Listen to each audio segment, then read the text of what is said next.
La Terre est âgée de 4,5 milliards d'années, et pourtant, elle reste en constante évolution.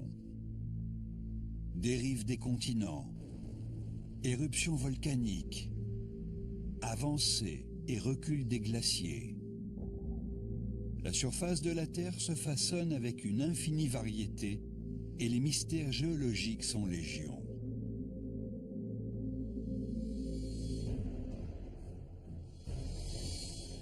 Aujourd'hui, nous partons à la découverte du Loch Ness dans les Highlands d'Écosse. C'est le lac le plus imposant de Grande-Bretagne. Ses rives sont faites d'une roche qui remonte à l'aube des temps. Ses eaux reflètent un paysage ayant autrefois appartenu au continent américain. Elles sont hantées par le mythe d'un monstre marin gigantesque.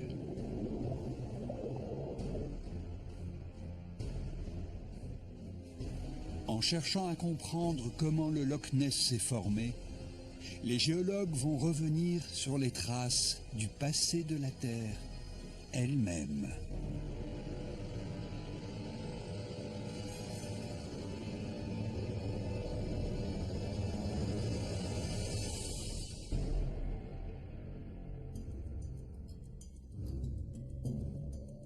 Les eaux sombres et mystérieuses du Loch Ness sont à l'image du ciel tourmenté d'Écosse. Selon une légende ancestrale, cette vaste étendue d'eau renferme une présence terrible, celle d'un animal marin fantastique. Un dinosaure, de ceux qui ont arpenté les Highlands, voici des millions d'années.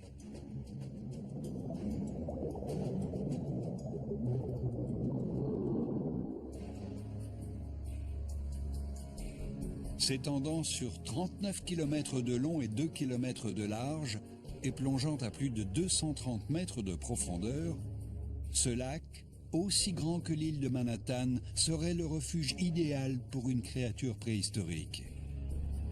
Mais l'existence de celle qu'on appelle Nessie n'est pas la seule énigme qui plane sur ces lieux. La roche des collines surplombant le lac a longtemps intrigué les géologues. Il s'agit d'un grès formé sous un climat aride. Il va être le point de départ de notre enquête sur les origines du Loch Ness. On appelle cette roche le vieux grès rouge, tout simplement parce que c'est du grès de couleur rouge vieux de 350 000 ans. L'une des rives est entièrement constituée de vieux grès rouge. Ce n'est pas tant l'âge de la roche qui intrigue les géologues, mais son origine géographique.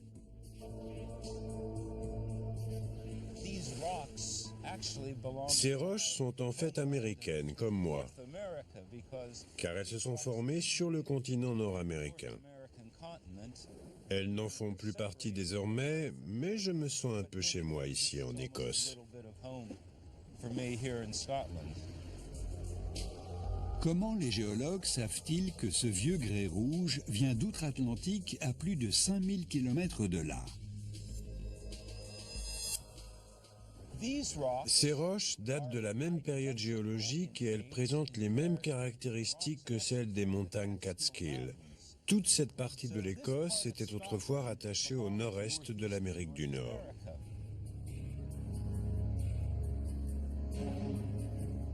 Pendant plus de 1000 ans, le vieux grès rouge a servi à ériger les châteaux des hautes terres d'Écosse. De l'autre côté de l'océan, il a donné aux bâtiments new-yorkais leur couleur distinctive.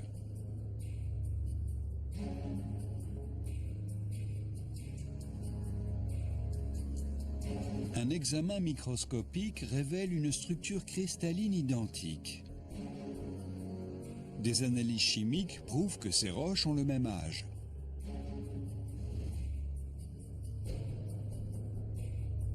Mais que fait un bout du continent américain sur les rives du Loch Ness? Pour le savoir, il faut remonter à l'aube des temps et examiner les roches qui constituent le soubassement du nord de l'Écosse.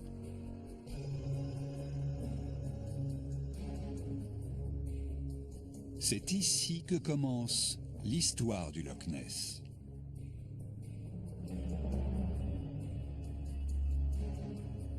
Au nord du lac, le substrat rocheux affleure à la surface. Ce paysage pétri de mystères recèle un passé incroyablement ancien. La roche qui s'élève ici est du gneiss léwissien. Une route a récemment été découpée à travers la roche, mettant au jour une page oubliée du passé terrestre. Les longues lignes noires sont les traces de forage effectuées dans la pierre.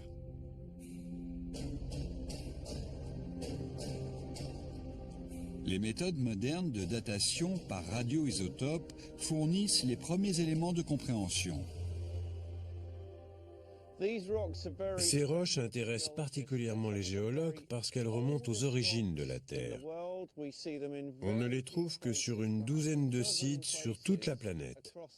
Ce sont des roches vieilles de 2,5 milliards à 3 milliards d'années. Le gneiss léwissien gris s'est formé en même temps que la première croûte terrestre solidifiée à la surface de la planète. Après sa formation, il y a 4,5 milliards d'années, une partie de cette croûte s'est mélangée avec les premiers sédiments avant d'être enfouie à nouveau, liquéfiée et repoussée à la surface en un cycle continu pendant plus d'1 milliard d'années. Ces roches témoignent d'une période cataclysmique de l'histoire de notre planète. Lors de travaux de terrassement, des informations cruciales sur les origines géologiques de cette région des Highlands ont été découvertes. Cet affleurement artificiel met en évidence 3 éléments d'un immense puzzle géologique. Tout d'abord, il y a du gneiss gris, vieux de 2,5 milliards à 3 milliards d'années.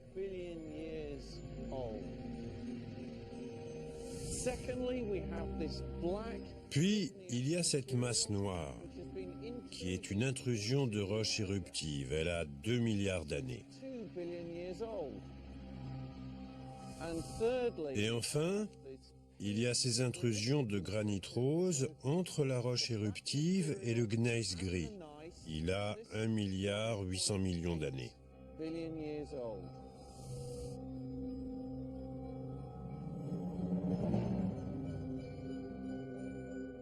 Cet assemblage nous apprend qu'après la formation du gneiss léwissien, une roche plus jeune a fusionné avec la croûte primitive au cours d'un processus extrêmement long.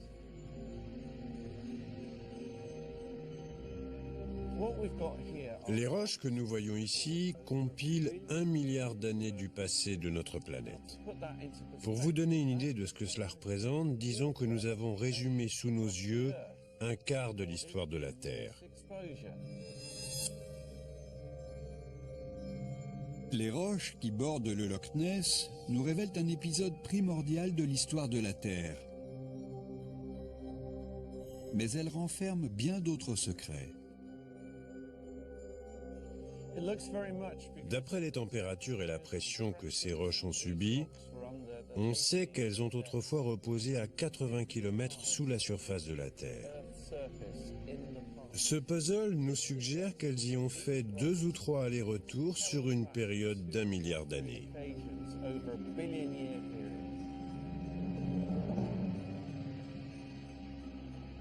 Seules les forces en jeu dans la tectonique des plaques sont capables de produire de tels assemblages de roches.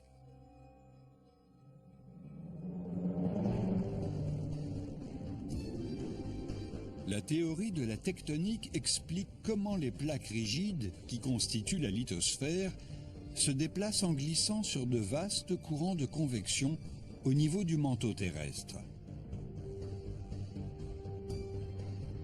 Dans la région du Loch Ness, des travaux de voirie ont montré que des forces phénoménales ont enfoncé la croûte terrestre sous la lithosphère. Liquéfiée, déformée, mélangée, elle a ensuite ressurgi en surface.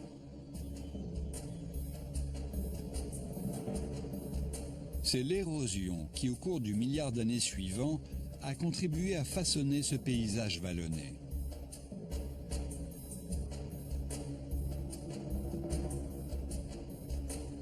Mais ces collines n'ont pas toujours été aussi verdoyantes. L'atmosphère étant à l'époque moins riche en oxygène, la surface de la Terre ressemblait au paysage lunaire, stérile et désolé. Encore une fois, ce sont ces travaux qui ont mis au jour les vestiges de ces temps reculés. Là où un regard profane ne voit qu'un amoncellement de roches, celui d'un géologue y trouve une source incroyable d'informations.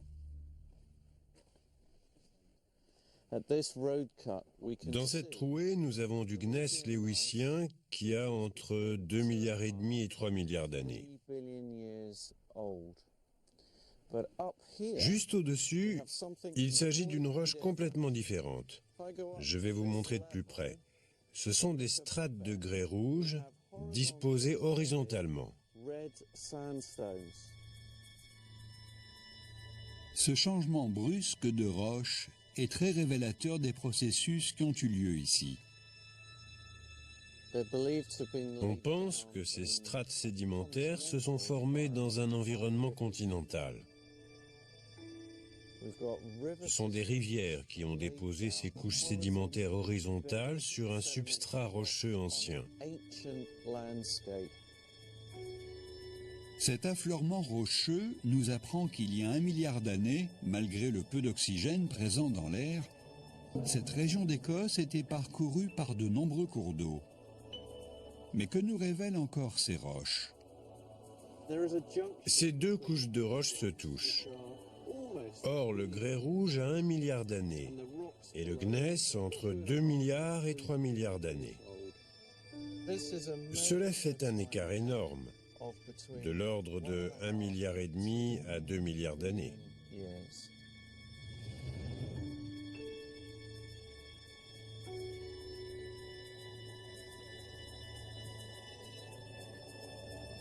Cet intervalle indique qu'après le tumulte des premiers temps, une longue période de calme a suivi. Elle a duré plus d'un tiers de l'histoire de la Terre.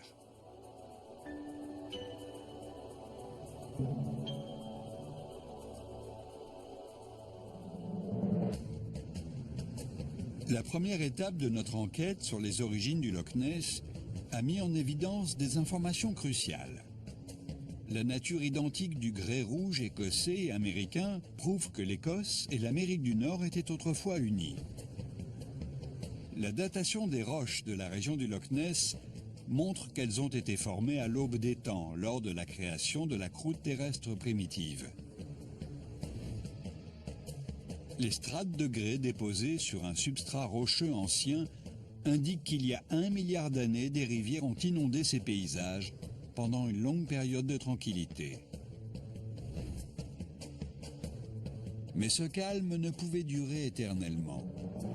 Une collision continentale entre l'Écosse et l'Angleterre se profilait à l'horizon.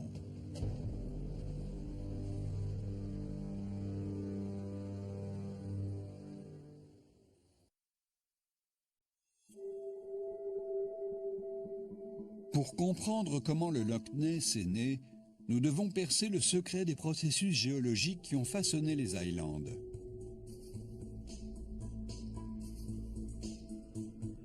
C'est une découverte étonnante dans les années 1880 qui suscite l'intérêt de la communauté scientifique pour le Loch Ness.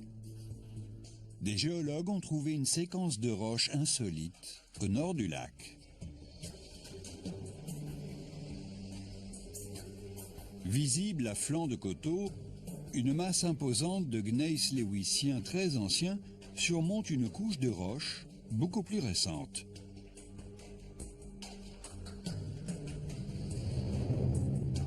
Jusque-là, toutes les observations avaient montré que les roches se superposaient dans un ordre chronologique des plus anciens aux plus récentes. Pour tenter de comprendre cette aberration géologique, un homme va conduire une expérimentation novatrice. Il y a 125 ans, un géologue de l'époque victorienne a parcouru la région pour en dresser la topographie. Il s'appelait Henry Cadell. De retour à Édimbourg, il a voulu comprendre cette séquence de roches insolites. Il a construit une maquette pour tenter de reproduire ce qu'il avait vu dans la nature. L'expérimentation est simple. Cadell pense qu'une force, encore indéterminée, a exercé une pression horizontale sur les roches. Cela expliquerait cette séquence géologique inversée. Pour éprouver sa théorie, il met au point un dispositif contenant une superposition de sable et d'argile. Le professeur Underhill va répéter la même manipulation. Il alterne des couches de sable noir et de plâtre de Paris.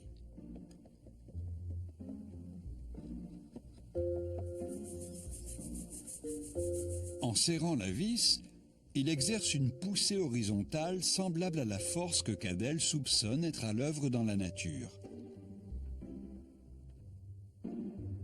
À mesure que la force augmente, les différentes couches sont poussées les unes sur les autres le long d'une ligne que les géologues appellent faille de chevauchement. On voit apparaître le premier chevauchement.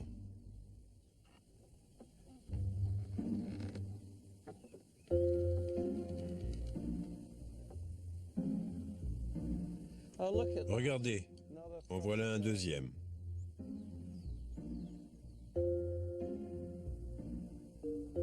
L'expérimentation montre à Cadell comment des couches de roches très vieilles, qui devraient se trouver sous les autres, ont été poussées sur des roches beaucoup plus jeunes. Cela donne de très belles structures. On voit une faille de chevauchement ici, qui a dédoublé la couche blanche. Une autre ici et la dernière par ici qui forme un angle moins important vers la gauche. Ce dispositif très simple a permis de reproduire et de comprendre ce qui se passe dans la nature. C'est grâce à ce genre d'expérimentation rudimentaire que Cadell et les savants de son époque ont réussi à décortiquer les processus géologiques qui ont modelé la région. On ne peut pas faire plus limpide et plus simple.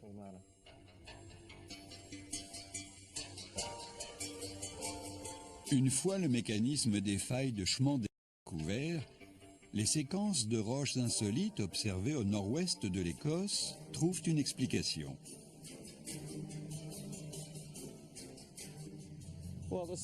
La pente suit le plan de chevauchement.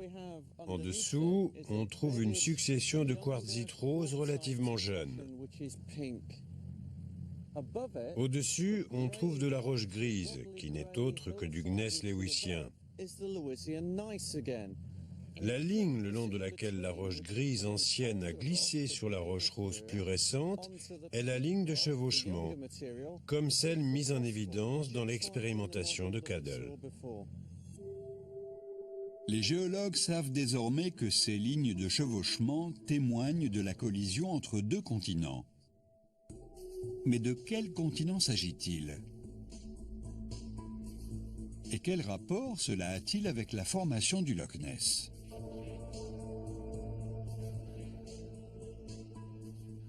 La piste des lignes de chevauchement nous emmène sur un site voisin présentant de grandes similitudes, le charriage du Moine.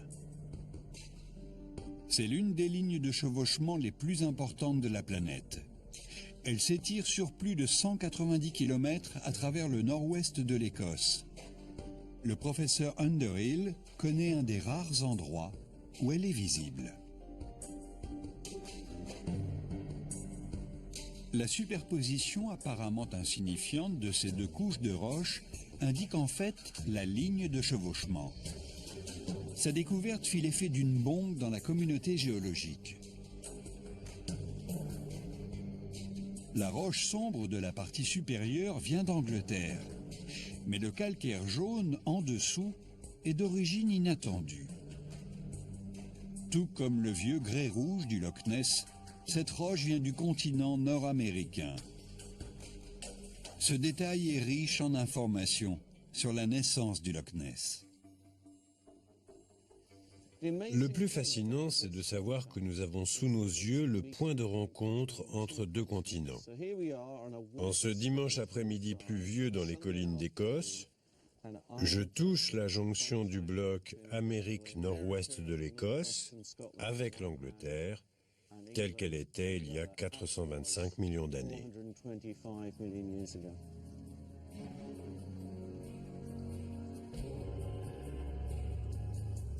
Comment ces deux anciens continents sont-ils entrés en collision? Il y a 450 millions d'années, un supercontinent, incluant l'Amérique du Nord et l'Écosse, s'étendait à cheval entre les deux hémisphères. Un océan plus vaste que l'Atlantique les séparait de l'Angleterre et de l'Europe. Ce sont les forces en jeu dans la tectonique des plaques qui ont lentement poussé les deux masses continentales, l'une vers l'autre. Il y a environ 450 millions d'années, il y avait une très vaste étendue d'eau ici, l'océan Lapétus.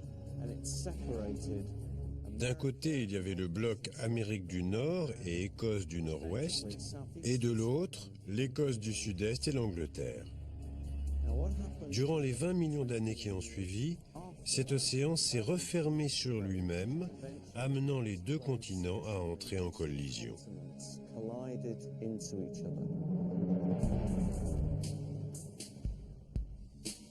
La collision entre l'Amérique et l'Europe fait glisser les couches de roches les unes sur les autres, élevant une chaîne de montagnes plus haute que l'Himalaya. L'Écosse du Nord-Ouest, toujours rattachée à l'Amérique, fusionne avec l'Angleterre.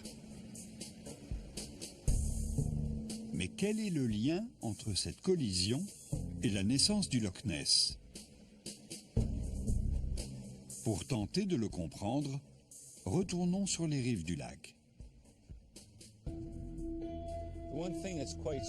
Ce qui est frappant quand on regarde le Loch Ness, surtout depuis ce point de vue, c'est sa forme allongée, pratiquement en ligne droite sur près de 30 km. Un géologue me disait que cette topographie très singulière devait avoir une explication. La nature ne produit pas de ligne droite. Il y a donc une structure qui détermine la forme allongée du Loch Ness. Cette structure, c'est la faille géologique des Highlands, formée durant la collision continentale, voilà 425 millions d'années.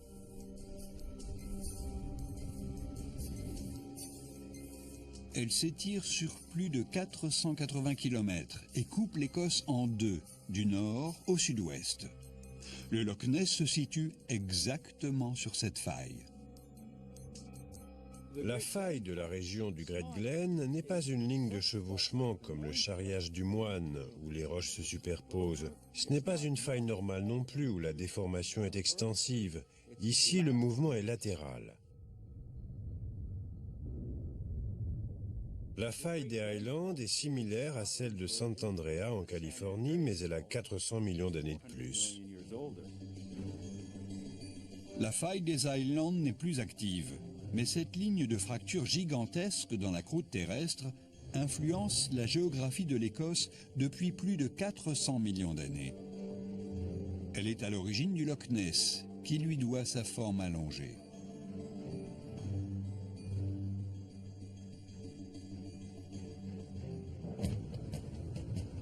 Le Loch Ness a un passé géologique mouvementé.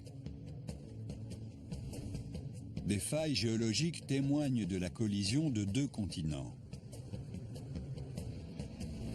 Le calcaire jaune sur le site du charriage du Moine nous apprend que l'Amérique du Nord et l'Écosse sont entrés en collision avec l'Angleterre il y a 450 millions d'années. La forme du Loch Ness épouse la ligne de faille des Highlands générée durant la collision continentale.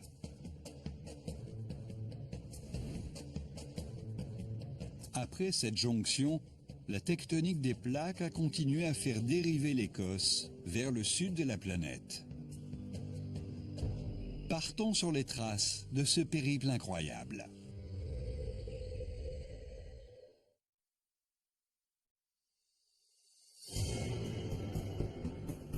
Les mouvements continus de la lithosphère ont conduit l'Écosse sous des latitudes très différentes de celles d'aujourd'hui.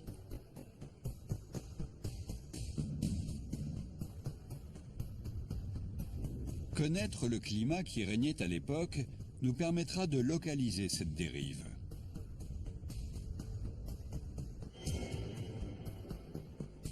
Où se trouvait l'Écosse à l'ère jurassique il y a 165 millions d'années?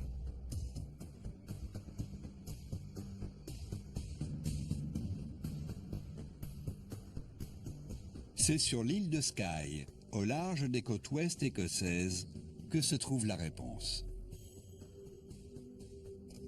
À Staffin Bay, un élément incrusté dans la pierre va lever le voile sur cette période de l'histoire écossaise.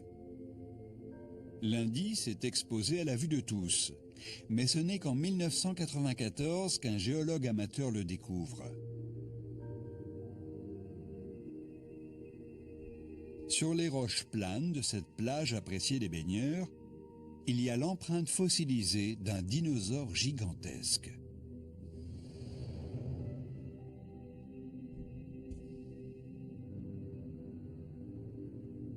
Anjana Katwa se rend sur place pour l'examiner. C'est très excitant de se dire que des dinosaures ont parcouru ces mêmes rivages il y a 165 millions d'années. Admirez cette magnifique empreinte de mégalosaure. Le mégalosaure est un prédateur carnivore de près de 7 mètres de haut, ayant vécu à l'époque du Jurassique.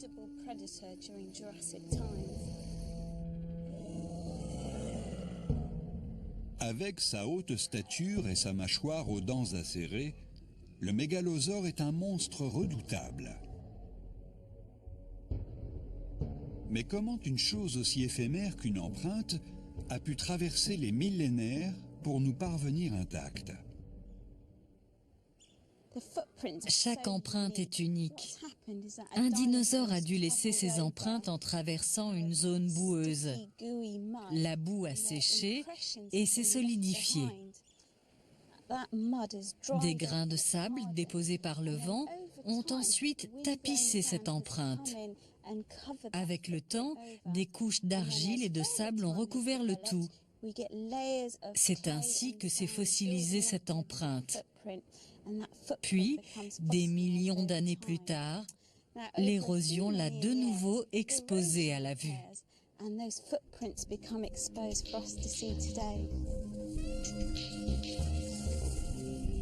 Anjana Katwa va faire un moulage en plâtre de l'empreinte afin de pouvoir l'examiner plus attentivement.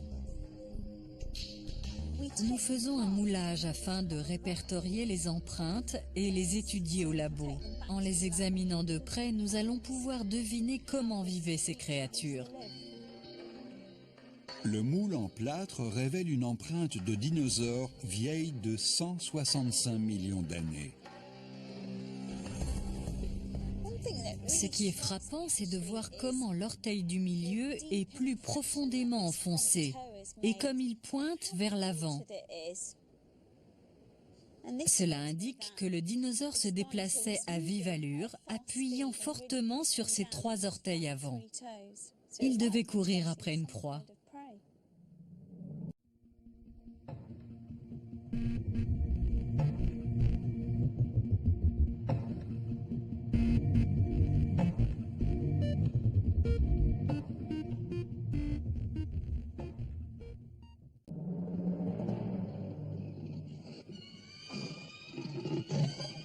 Le mégalosaure n'est pas le seul dinosaure à avoir laissé ses empreintes sur ces rochers à moins de 100 km du Loch Ness.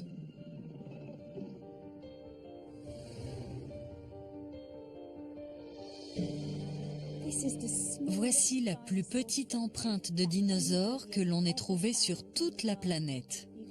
Elle est grosse comme mon ongle. On pense qu'il s'agit du Colophysis. Ce qui est intéressant, c'est que la petite empreinte, appartenant sans doute à un spécimen très jeune, est incrustée dans celle d'un individu adulte. Tout nous pousse à croire que les plus jeunes se déplaçaient à la suite de leurs parents, en groupe. Les adultes devaient s'occuper des petits.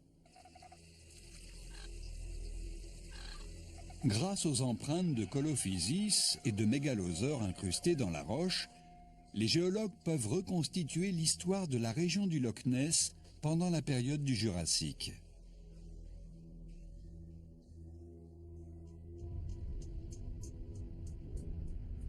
Au temps où l'Écosse était encore rattachée à l'Amérique, la tectonique des plaques a fait dériver ces terres vers l'équateur, à 3000 km au sud de sa position actuelle.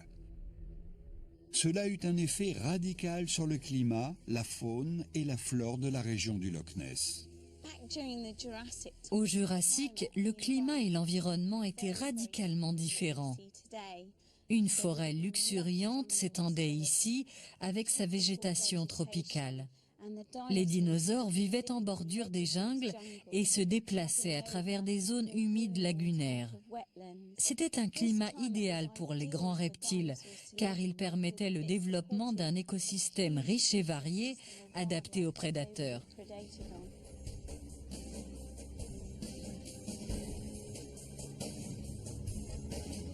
Des os de plésiosaures ont récemment été mis au jour sur l'île de Skye.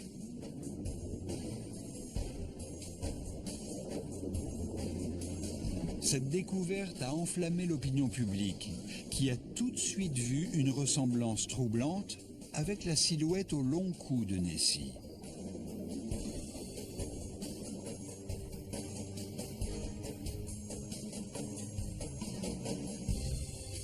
Un descendant de plésiosaure, une espèce de dinosaure depuis longtemps éteinte, serait-il à l'origine de la légende du monstre du Loch Ness?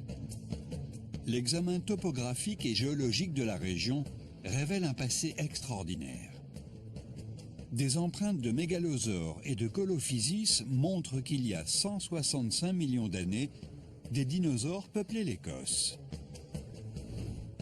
La région du Loch Ness était un paradis tropical, 3000 km plus au sud qu'aujourd'hui.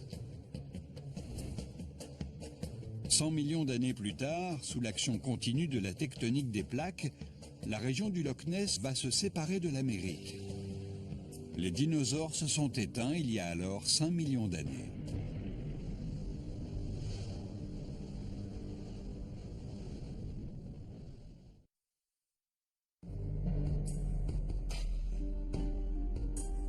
Il y a 60 millions d'années, l'Écosse et l'Amérique du Nord faisaient partie d'un même bloc continental. L'Atlantique les sépare aujourd'hui. Comment cela s'est-il produit?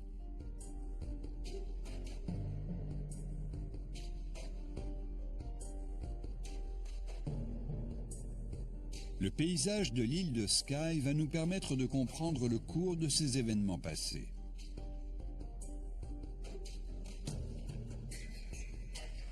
Les falaises escarpées de la baie de Talisker témoignent des bouleversements qui ont dévasté la région. Toutes ces roches sont en effet un amas de lave solidifiée. Je me tiens sur une coulée de lave qui fait 3 mètres d'épaisseur. La falaise derrière moi, qui est une superposition de plusieurs coulées de lave, s'élève à plus de 45 mètres et s'étend sur des kilomètres à la ronde. Il s'agit de basalte, la même roche que l'on trouve de nos jours lors des éruptions des volcans d'Hawaï ou d'Islande.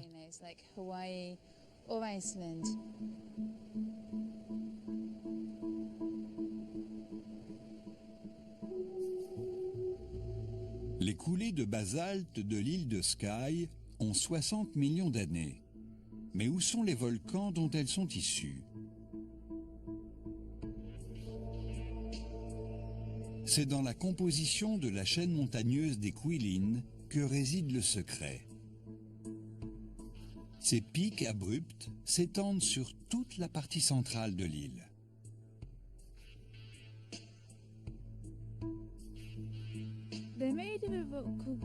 Ces montagnes sont composées de gabbro. C'est une roche volcanique qui a la même composition chimique que le basalte, mais qui présente une structure cristalline différente. Le basalte est un magma ayant refroidi très rapidement au contact de l'air. Les géologues parlent de basalte à grains fins. Le magma, qui se trouve en revanche à environ 1500 mètres de profondeur, refroidit et se solidifie beaucoup plus lentement. Cela entraîne la formation de larges cristaux. On parle alors de gros grains.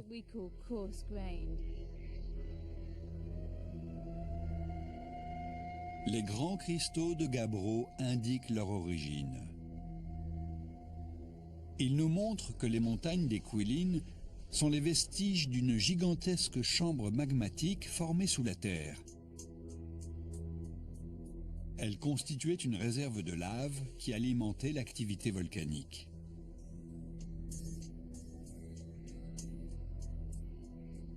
Nous nous promenons dans une vallée verdoyante, mais il faut savoir que toutes ces roches alentour se sont formées au cours d'une série d'éruptions volcaniques massives il y a environ 60 millions d'années. À cette époque, il y avait des éruptions volcaniques à travers toute l'Écosse. Les montagnes de l'île de Skye sont l'œuvre d'un seul volcan.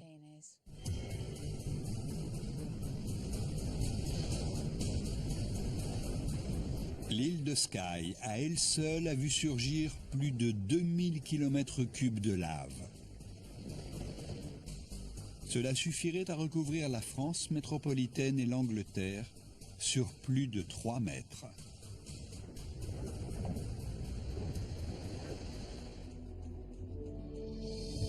Ce paysage ne montre qu'une infime partie de ce qui s'est passé à travers toute l'Écosse. Ces immenses colonnes basaltiques, qui semblent avoir été taillées dans la roche, en sont la preuve.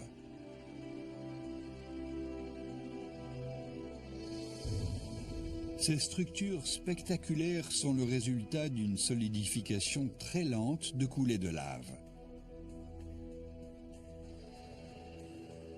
On retrouve ces orgues basaltiques à 130 km de là, sur la côte ouest de l'Écosse, ainsi que sur le littoral irlandais, à plus de 240 km de l'île de Skye.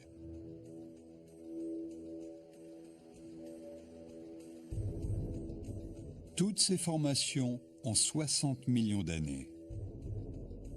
Elles ont pour origine les mêmes séries d'éruptions volcaniques qui ont eu lieu sur des centaines de kilomètres à la ronde.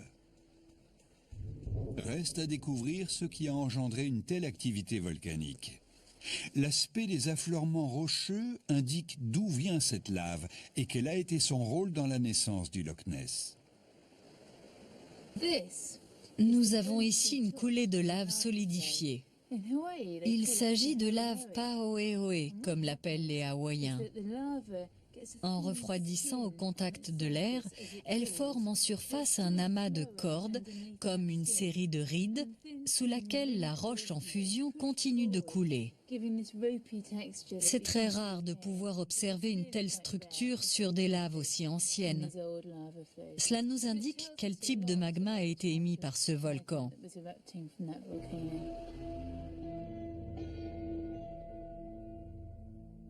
Ce magma en particulier vient du plus profond de la Terre. En général, il ne gagne la surface que lorsque les forces en jeu dans la tectonique des plaques déchirent la croûte terrestre. Serait-ce ce qui s'est passé ici il y a 60 millions d'années? À cette époque, l'Écosse et l'Amérique du Nord faisaient encore partie d'un même bloc. Comme la croûte continentale était étirée et amincie par les forces tectoniques, la roche en fusion, c'est-à-dire le magma, a pu se frayer un passage vers la surface et alimenter l'activité volcanique. C'est cette activité volcanique qui va séparer l'Écosse et l'Amérique du Nord, puis générer le développement d'un nouvel océan entre les deux, l'Atlantique. Cette lave solidifiée nous indique que l'ouverture de l'océan Atlantique a commencé par des séries d'éruptions volcaniques à travers toute l'Écosse. En jaillissant au fond de l'eau, le magma a formé une nouvelle croûte océanique toujours plus étendue. Ainsi, l'Écosse et l'Amérique du Nord se sont éloignés de part et d'autre d'une ligne divergente. La naissance de l'Atlantique est l'une des causes directes de la formation du Loch Ness. Les forces libérées dans ce processus ont en effet réveillé la faille des Highlands, vieille de 400 000 millions d'années. Les failles comme celle de la région du Great Glen sont des zones fragilisées de l'écorce terrestre. Elles sont un peu comme des cicatrices qui peuvent être réouvertes. Ainsi, la faille des Highlands a été réactivée avec la naissance de l'océan Atlantique voilà 50 ou 60 millions d'années.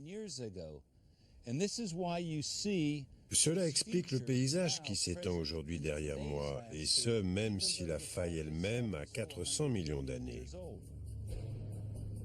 L'activité géologique a fragilisé et fracturé la roche le long de la faille. Une rivière s'est frayé un chemin dans cette ouverture. En creusant les parois escarpées, elle a fini par façonner une large vallée. Durant les 55 millions d'années suivantes, l'érosion a œuvré à faire le paysage écossais tel que nous le connaissons aujourd'hui, avec sa succession de collines et son littoral accidenté. La région du Loch Ness est devenue une longue vallée fluviale le long de la faille des Highlands.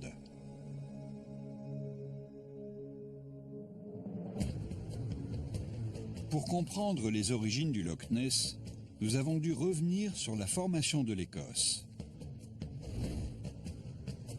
Les gigantesques coulées de lave de l'île de Skye nous ont appris qu'il y a 60 millions d'années, de violentes éruptions volcaniques ont entraîné la séparation de l'Écosse et de l'Amérique du Nord.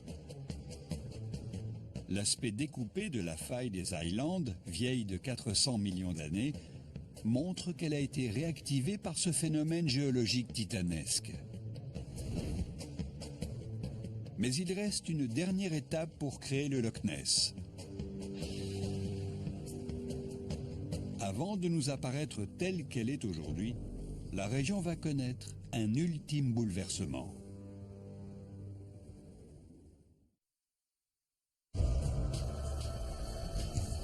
Notre enquête a retracé 3 milliards d'années d'histoire géologique chaotique pour en venir à ce qui s'est passé voilà seulement 10 000 ans.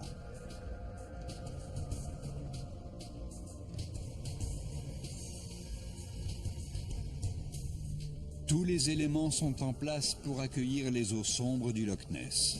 Il reste à découvrir ce qui a véritablement donné naissance à ce lac si mystérieux. Peut-être trouverons-nous dans le secret de ses origines la vérité sur le monstre légendaire qui hanterait ses fonds. Au XIXe siècle, l'intérêt des géologues se tourne vers la région des Highlands. En 1838, l'un des grands scientifiques de l'époque, Charles Darwin, se rend à Glenroy. Il veut étudier les processus géologiques ayant eu lieu dans cette vallée, située à une trentaine de kilomètres du Loch Ness.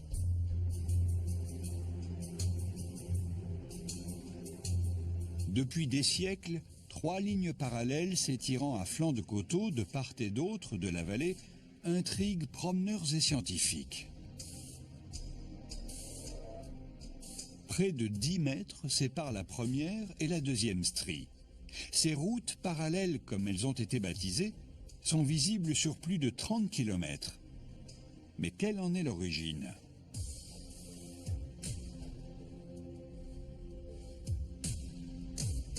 Le géologue Peter Nino revient sur les pas de Darwin dans la réserve naturelle de Glenroy pour nous expliquer ce phénomène. Pendant très longtemps, leur origine est restée mystérieuse.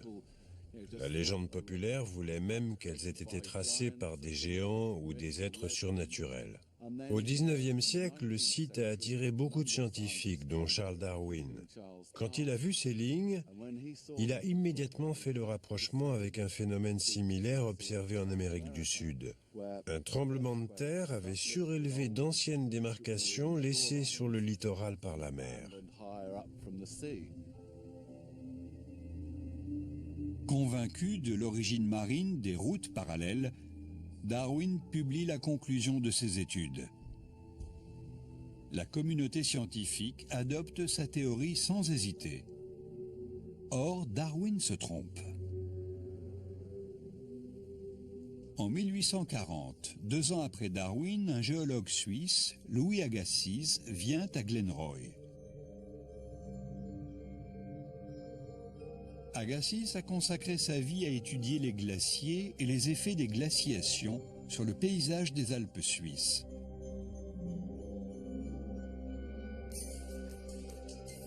Quand il examine ces routes parallèles, il pense qu'il s'agit effectivement d'anciennes lignes de démarcation d'eau. Mais selon lui, la vallée était remplie d'eau douce et non d'eau de mer. En s'appuyant sur sa connaissance des glaciers alpins, Agassiz va montrer qu'un lac d'eau douce s'étendait autrefois dans cette vallée. Un gigantesque glacier faisait office de barrage au bout de la vallée, empêchant l'eau de s'écouler dans la mer. La fonte, puis la reformation du glacier, 3 fois de suite, ont vidé puis rempli la vallée d'eau à différents niveaux. C'est ce qui a gravé ces lignes parallèles dans le paysage. Personne ne voulut croire Agassiz et remettre en question la thèse de Darwin. Mais la communauté scientifique dut finir par admettre qu'Agassiz avait raison. Très embarrassé, Darwin a lui-même reconnu son erreur. Cela nous montre que même les grands esprits peuvent se tromper. Pour Agassiz, les caractéristiques géomorphologiques de Glenroy jettent un éclairage inédit sur les paysages écossais. Il en tire la conclusion surprenante à l'époque que l'Écosse entière avait été recouverte de glace. À partir du moment où on se dit que cette vallée a été creusée par des glaciers, il faut imaginer une température générale très basse. Le climat devait être suffisamment froid pour que se forment d'immenses masses de glace. Ce site est d'une importance cruciale pour la compréhension des effets de la glaciation. Il nous montre également comment la glace couvrait une zone géographique bien plus grande qu'aujourd'hui.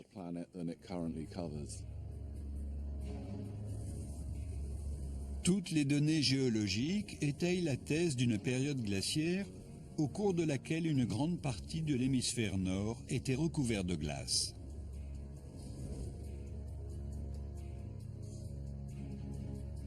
Depuis les travaux d'Agassiz, les géologues ont cherché à mieux comprendre le rôle des glaciers dans la formation du Loch Ness. Il y a environ 2,5 millions d'années, les températures globales ont chuté, entraînant une série de glaciations. Elles se sont produites à peu près tous les 100 000 ans. À chaque avancée des glaciers, les températures chutent.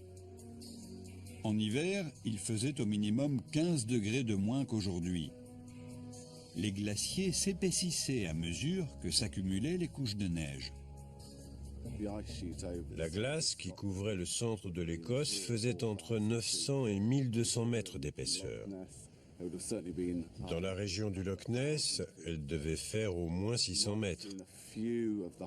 Seuls les plus hauts sommets émergeaient de cet océan blanc. La neige s'étendait à perte de vue. Mais quel rôle cette étendue de glace a-t-elle eu dans la naissance du Loch Ness ? Le lac lui-même est difficile à étudier de par sa profondeur. Mais il suffit d'aller une trentaine de kilomètres au sud, dans la vallée de Glencoe, pour trouver la réponse à notre question.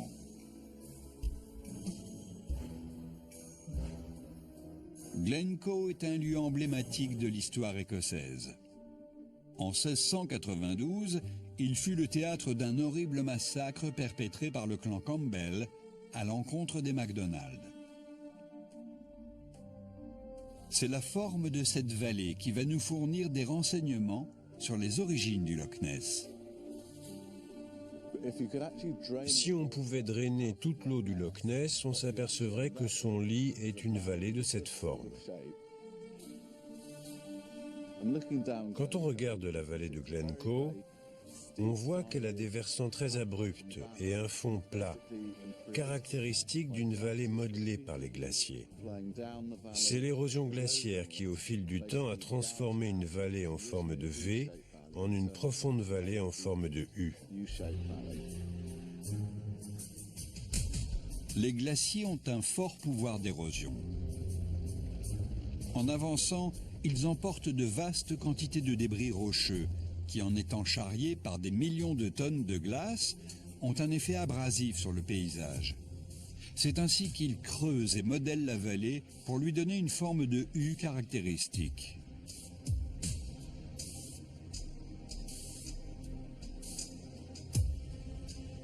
Il y a des centaines de vallées en Auge à travers l'Écosse. Elles sont autant de vestiges des nombreux glaciers ayant recouvert la région.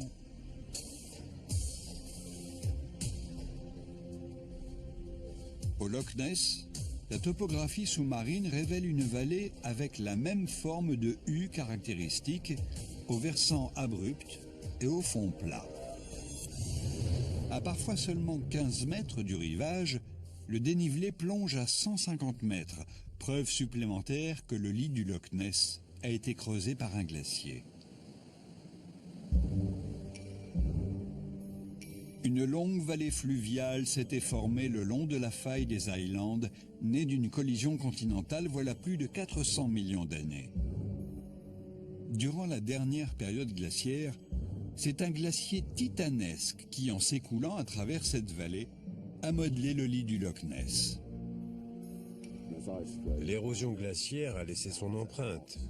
Au fil des glaciations, la vallée s'est creusée et approfondie pour former le lit du Loch Ness atteignant plus de 230 mètres de profondeur. Deux questions restent en suspens. Comment cette vallée s'est-elle remplie d'eau douce?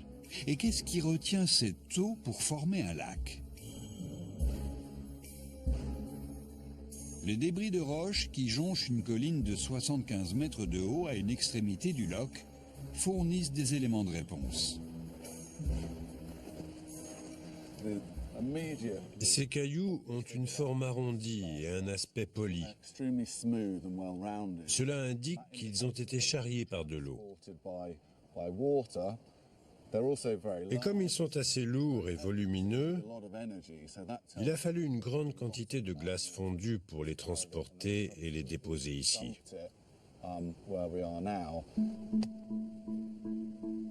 La région a donc connu de nombreux changements climatiques.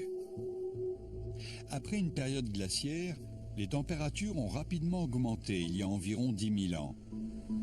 Cela a entraîné la fonte et le recul des glaciers.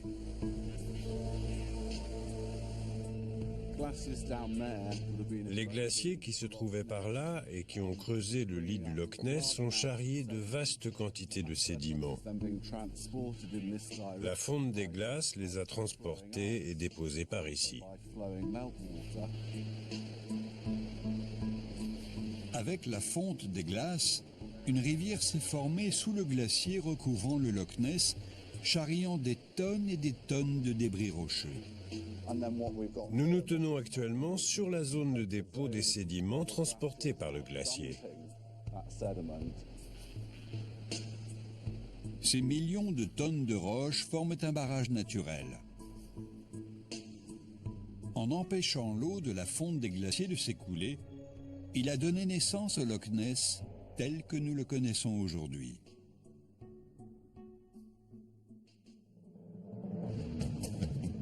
Le Loch Ness n'a que 10 000 ans, mais ses origines remontent à l'aube des temps et son histoire est riche en événements.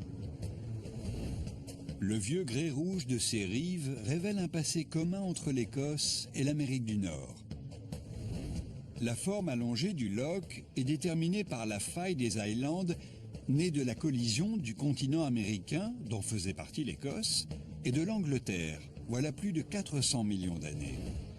Les empreintes fossilisées de dinosaures localisent la région du Loch Ness proche de l'équateur pendant la période du Jurassique. Les roches basaltiques témoignent de violentes éruptions volcaniques ayant entraîné la séparation de l'Écosse et de l'Amérique du Nord il y a 60 millions d'années. La topographie du Loch montre que son lit est une vallée que les glaciers ont modelée il y a 10 000 ans.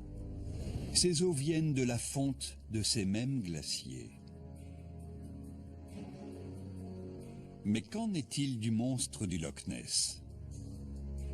Nous savons désormais que sa célèbre photographie est un canular. Mais serait-il possible qu'un descendant des dinosaures puisse hanter ces eaux? Deux faits géologiques réfutent la possibilité de l'existence d'un dinosaure dans le Loch Ness. Tout d'abord, les dinosaures se sont éteints il y a très longtemps, bien avant la formation du Loch Ness. L'extinction des dinosaures remonte à 65 millions d'années, alors que le Loch Ness n'a que 10 000 ans. L'écart est beaucoup trop important. Il n'y a aucune chance qu'un animal des temps aussi reculés ait pu survivre et se reproduire ici. Le Loch Ness est beaucoup trop jeune.